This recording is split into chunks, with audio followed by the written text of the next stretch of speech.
Hello, welcome to Taekwondo training. I'll be your instructor for today's show, Bob Lemire. What I'd like to do on today's show is something a little unusual. I want to work on elbows, good elbow attacks, okay, with your forearm, also forearm attacks, knees and shins, all right? Normally, we're usually hitting with our hands, all different attacks with our hands and with our feet. But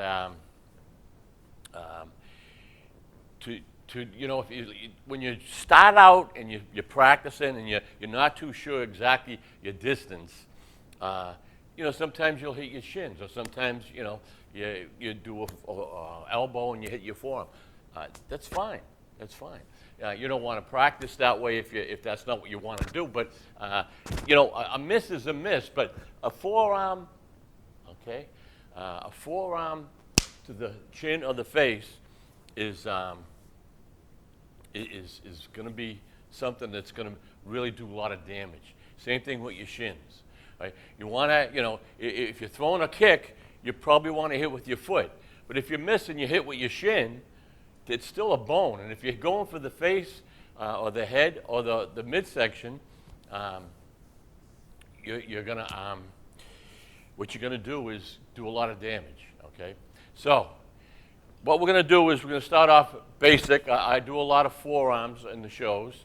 We're going to start off basic, and then we're going to show you some different moves and maybe some combinations with the forearms. Then we're going to go with the knees. Okay, so, and the elbows. So when we do an elbow, okay, we just don't want to do this. Okay, we don't want to just do this. Right? We want to snap it. Right? Like you're going to throw a punch, but you're snapping at the last second that elbow. When you snap, that means you're going to get a hip jog. And that hip jog is going to increase the power by hundreds of times more than if you just went like this. Right? If you snap, just like boxers or baseball or hockey players, they snap at the last second. They're putting their whole body into it. Okay, so you want to do that when you're doing the elbow. So your hands are always up. Always remember, fighting stance. You're in a fighting stance. Both feet shoulder width apart, and nice and relaxed stance. Just like when you're walking, as I always say. Just like when you're walking with the stance. You're here. You're nice, relaxed. See how I'm walking? I'm in my stance. I say that almost every show because that's kind of important. Some people say, "Hey, that's not the right stance." No, that's a stance. That's a fighting stance. This is a fighting stance here. Right? Almost like you're walking. You walk every day. You're practicing your stances. Right? Back in the day, we fought like this and other crazy stances. They may be a little flashy, but when the Olympics came, we went to the stance. It's going to make you move quicker. All right? Defensive and offensive. All right, so let's go. We're up here. Hands are up. All hands are always up by your head. You want to make sure that you protect your head all the time. Someone coming in, they grab you. Boom. You step, right? Boom. Look at how I snap. This pointy part in this elbow, or just the whole elbow itself, hitting the face, might as well have a bat. A nice little bat give you a crack in the face. All right? There's no give. Now, you can chip an elbow, you're breaking boards, or if you hit someone in the head hard enough, you can always injure yourself with any kick or your toes, your fingers. That's why you have to try to get the right technique and hit it in the right spot. But if you hit in the jaw, hitting the jaw with an elbow, hitting the nose, hitting the eyes, the side of the head, and the temple, a lot of damage. A lot of damage is done, and it's so powerful. And all you're doing is you're in the mirror. Look at it. It's here, ready to punch. Instead of punching, now you kind of extend it. Bah! Someone's grabbed you. Give their arm a little tweak here, then come straight up to the face. This is parallel to the floor. All right? Parallel to the floor elbow. See how I snap my head. Someone grabs you both hands. Uppercut type of elbow. All right? So, again, see how I'm opposite to what I finish. All right? I twisted my hands up so that I can get snap. All right? I'm not just going, not doing that. I'm here, snap up. And I'm in a left fighting stance, but I could be in a right fighting stance. I can step in, right? Right? Step right in. Depending on where your adversary is, your attacker.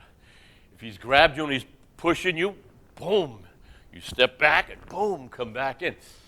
When they grab you, that means they're close enough, right, for you to get a good elbow off. Right? Whether it's uppercut, boom, right? Under the chin. Here, his tongue better not be hanging out because it's going to be on the ground. His teeth might shatter if you hit him hard enough. If his mouth's open, and a lot of things can happen, and it's a quick attack.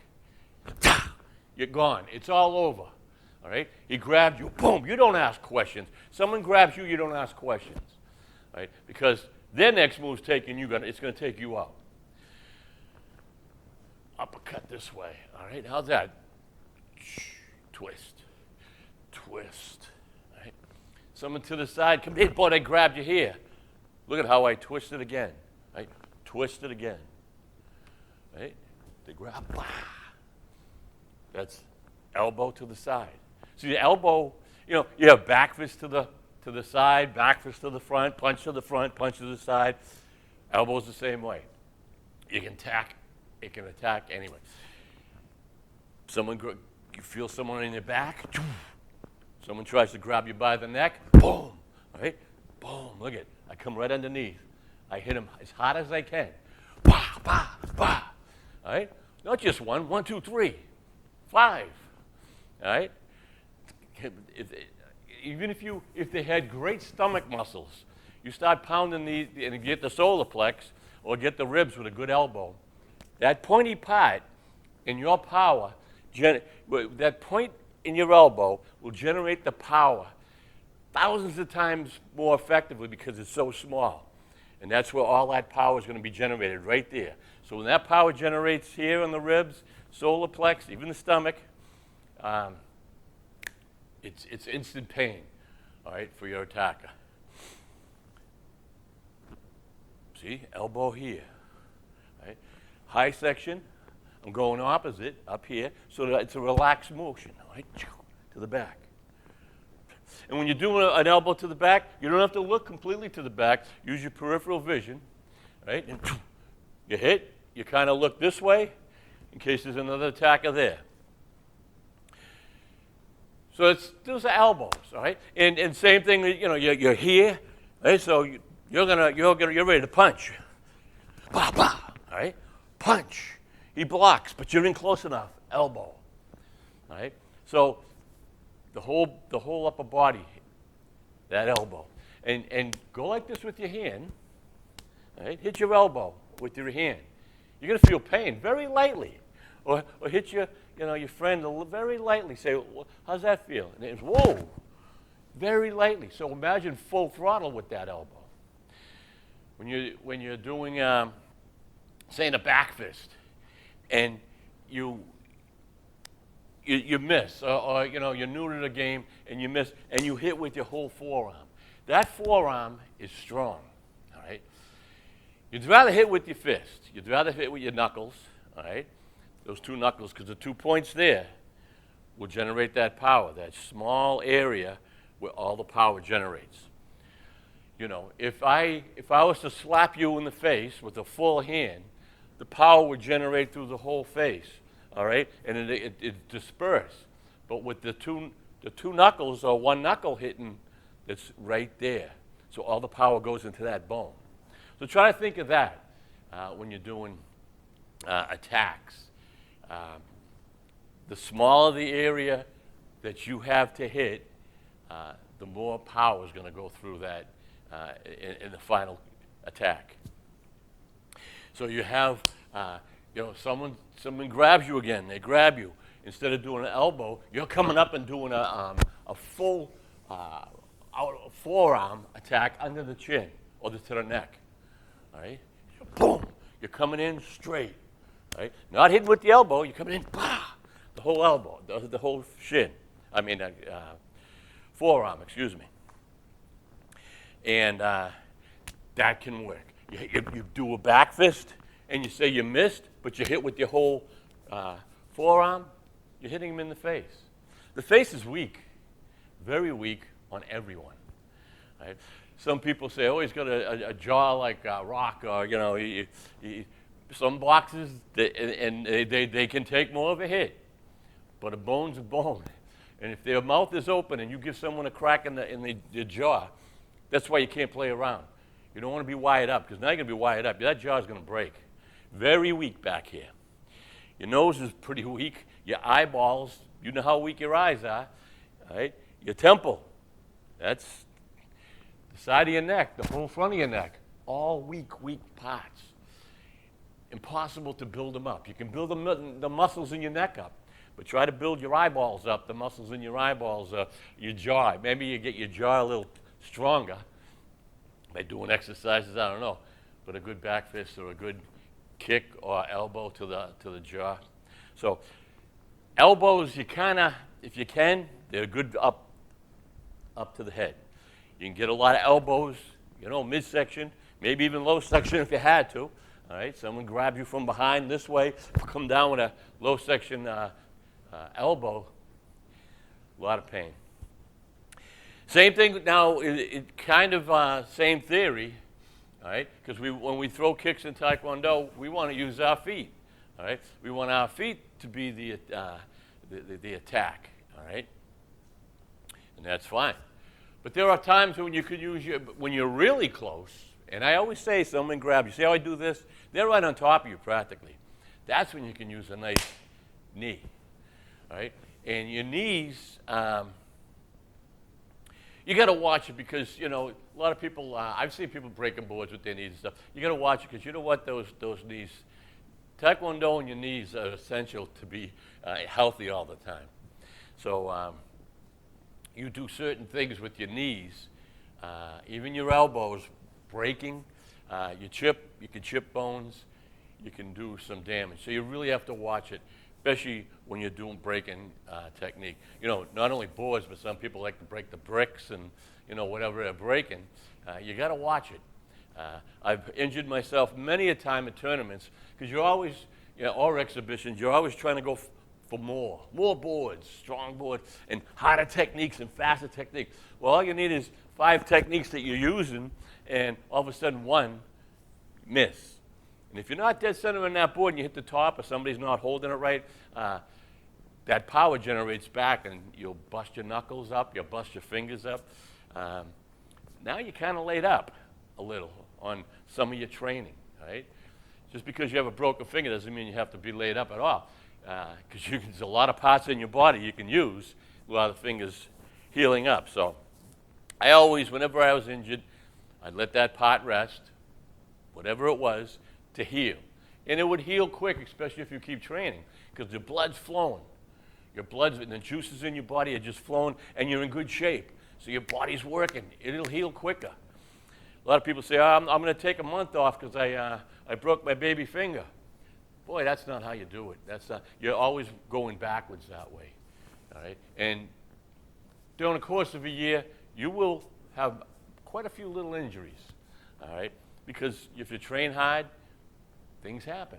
That's the way it is. In any sport you think of, what happened to the greatest baseball players? That's an easy game. No, it's not an easy game. All right? You slide in or you move too fast and your muscles weren't ready. That's what happens, and that's all sports. So someone comes close to you. They grab you. The knee. Now, when I do the knee, notice I'm not just keeping my foot straight this way. I'm pointing my foot to the ground so that I can get that knee out probably about 4 or 5 more, 6 inches farther than I want. All right? So instead of just coming straight up, I want to come out. I want to push out. I want to drive that knee into the midsection or to the groin area. They're up here. They go, ah. And you're going to go, oh, all right, then what do you got going on down there? Now, you're not blocking too much. All right? That's where you think fast. You don't say, oh, what am I going to do? And that, you know what that comes with? Lots of training, your body getting used to just getting up there. And notice my foot coming here. All right? It does this. It doesn't do this straight. right? It's boom, right? Boom, right? That's straight on knee, all right? And that's, as I say, that's good when someone's in front of you, grappling with you. Also, someone, say, wants to grab you even with one hand or two, that we can have a knee instead of a front round kick, all right? Which a front round kick, we throw the foot out like that. He's really close to you. And you say to yourself, well, maybe I'll take his right rib out. Maybe I'm going to hit him in the right rib, right? Right? So instead of throwing a kick, boom, I'm coming in with the full knee. A knee hitting any part around here, you're not going to hurt your knee. You might do some damage. When you have a heavy bag or you have pads that you have, nice big pads your friends are holding, practice this. When you practice on a hard, heavy bag, go easy, feel how much pressure you can take. As I say, you can always hurt yourself, especially if you're not used to something, right? So you don't have to have that high of a knee. I'm coming up and I'm coming into the, but see how I had to chamber my leg way up. I had to come way up and chamber, and I'm spinning chamber. You can do a knee at a 45-degree angle also. So here's 90 degree, all right? Here's 45, all right? Excuse me, I'm sorry. There's a 90 degree right there.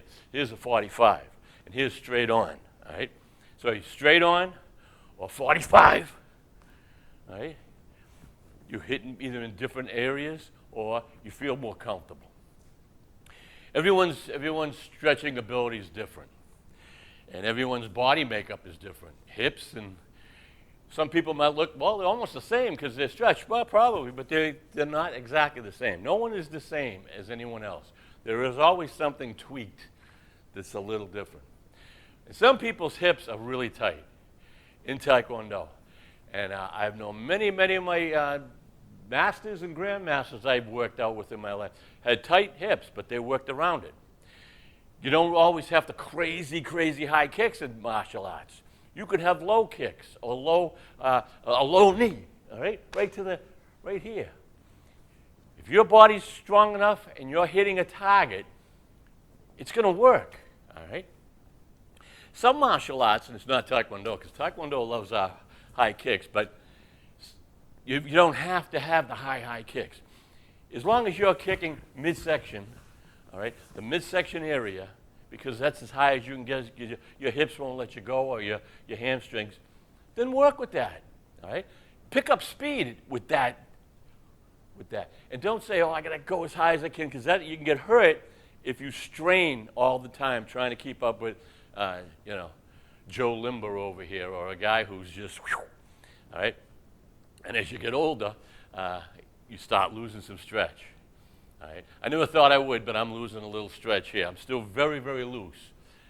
But compared to what I was when I was in my 20s and 30s and 40s, all of a sudden, and what happens is over the years, injuries like little hamstring pulls or, whatever you have, once they heal, there's like a scar tissue. And that makes that muscle just a little tighter, because now you get scar tissue. You don't have the elasticity, all right? That's just life, okay? And that's in any sport. You always hear me say, oh, golf, right, because I love golf. And when you're younger, you have a nice fluid swing, but as you watch even older professional golfers, as they get real old and they still want to play, they can only move their body so much because their body it got old.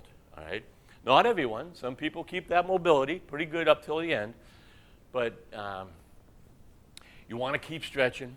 You want to keep moving. All right.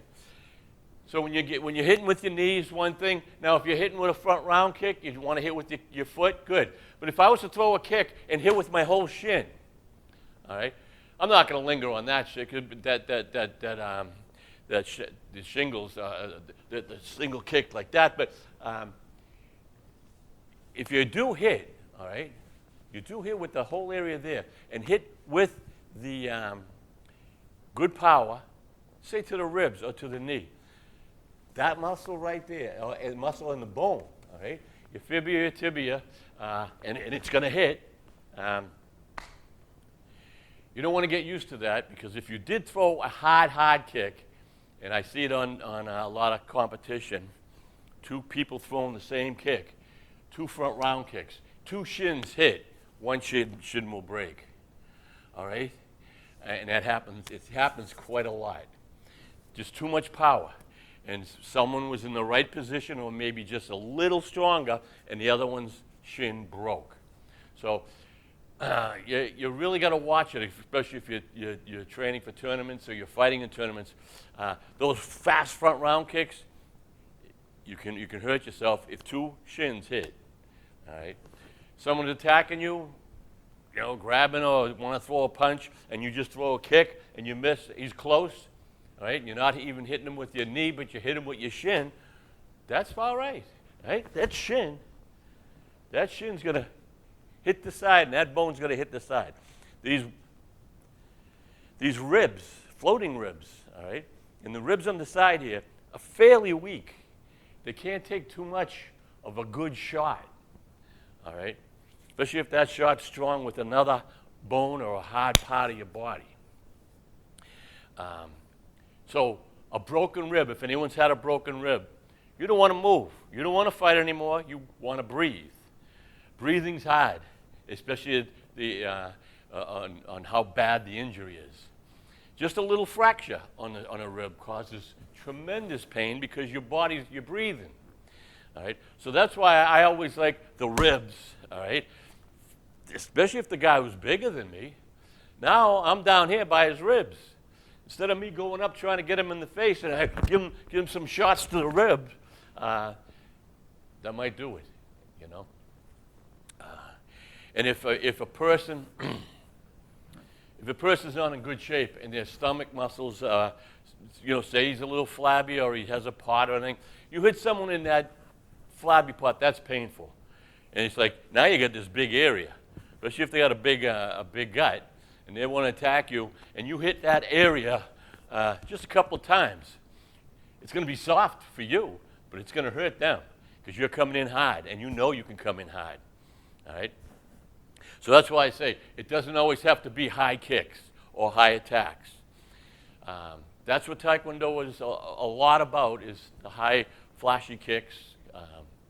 But the more you train and the more you understand the art, you have to understand the whole body, how weak the whole body can be. Vulnerable spots throughout the whole body. The head, I say, number one. All your joints, vulnerable. Groin area, solar plex, all right? Your whole throat. All this is what most people can't build up with building. You can build strong muscles all around certain things, but you can't build up your joints. So if you can hit and you can't build up your ribs, your throat here, all right? So you go after the vulnerable spots. You don't hit him in the arm if it's like you got big arms. You don't hit him in the muscle there, he's going to laugh. So you find something that is weak on your attacker. And when you practice all this and you're practicing with a bag, a heavy bag, or whatever, as I say, start off so slow to get the feel. I see people jumping right into a bag, go over to a bag and go right off the bat, start probably not even stretching at all. Boy, that's how you're going to get hurt. You have to stretch. You got to loosen up the muscles. They have to warm up, all right? They'll snap. You want them like taffy, and that means they have to be warm and loose, all right? If you go up to a heavy bag and right off the bat you want to show off and hit without doing any kind of warm-up, your muscles aren't ready for that, all right? A lot of times you might get away with it, but you get that one time you walk away and go, what did I do, all right? You throw a punch and everything wasn't ready, all right? So you go to a bag and you start off, nice and easy, all right? Even kicking, nice and easy. Try to get a whole feel. Do a whole round. 1 minute, 2 minute, 3 minute round of just easy relaxation. Next round, you go to the pads, A little up. You're anteed up a little, okay? You pick up the speed. You pick up the speed. That's how you work out. And, excuse me, you want longevity. You want to stay in the martial arts. You want to keep in good shape your whole life. You got to listen. You got to listen to your instructors, and you got to listen to common sense. As I say, as most of us know, you can Google anything you want. So you want to know a certain technique. You want to know a certain way to get this muscle stretched. Google it, all right? And they'll show you exactly how to stretch. So you got to.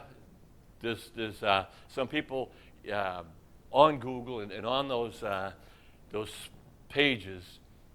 They like to fool around and stuff, and because people will believe anything. So you have to concentrate, try to realize, all right, this looks like it would work. If they're starting slow, they're going slow. You don't have to buy expensive machinery. You don't have to buy it. A lot of times it's good to work out with a friend, hold on a bar, have them help pull you up, do all your exercises on the floor if you can, nice stretching. But keep yourself stretched, mobile. Try to get the cardio in every day. If you can, work on some weights or some elastic bar. Get the muscles strong, all right? Especially if you are training for tournaments or you just want to keep improving. You'll improve. You don't have to do weights or anything, you'll improve really well. But you start doing some weight training, getting the muscles stronger, you're going to have more power, work on more speed, and you're going to feel better about it. I hope you enjoyed today's class. You can catch us on YouTube, Grandmaster Bob Lemire, Taekwondo training, and we're on trakettv.org a couple of times a week. So you can catch a lot of the shows, many shows. We've been doing many shows, and a lot of it's all basic. Right? Stay with the basic, and what you do is you take the basic and you just add just one more. All right, and one more technique, and that basic comes into advanced. Hope you enjoyed the show. Till next time, have fun and train hard.